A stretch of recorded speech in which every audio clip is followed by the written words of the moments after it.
2023-24 ఆర్థిక సంవత్సరంలో బీజేపీ 4,340 కోట్ల రూపాయలను విరాళాలు సహా ఇతర మార్గాల్లో పొందిందని ఏడీఆర్ నివేదిక పేర్కొంది.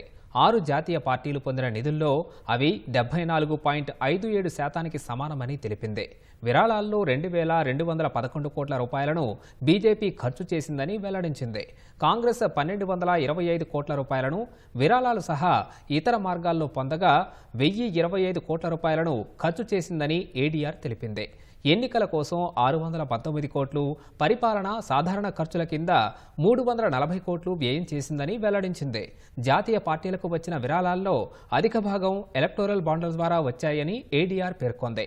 ఎలక్టోరల్ బాండ్ల రూపంలో బీజేపీకి 1,685 కోట్లు, కాంగ్రెస్ 828 కోట్లు, ఆమ్ ఆద్మీ పార్టీ 10.15 కోట్లు లభించాయని వివరించింది. 2023-24 ఆర్థిక సంవత్సరంలో రాజకీయ పార్టీలు 4,507 కోట్ల రూపాయలను ఎలక్టోరల్ బాండ్ల రూపంలో సేకరించాయి. గతేడాది మేలో ఎలక్టోరల్ బాండ్ల పథకం రాజ్యాంగ విరుద్ధమని సుప్రీంకోర్టు కొట్టివేసింది. సిపిఎం, కాంగ్రెస్, బీజేపీ పార్టీలు ఆడిట్ రిపోర్టులను కేంద్ర ఎన్నికల సంఘానికి 12 నుంచి 66 రోజులు ఆలస్యంగా సమర్పించాయని ఏడీఆర్ తెలిపింది. జాతీయ పార్టీలు అధిక భాగం నిధులను ఎన్నికలు, పరిపాలనా వ్యయం కింద ఖర్చు చేశాయని పేర్కొంది.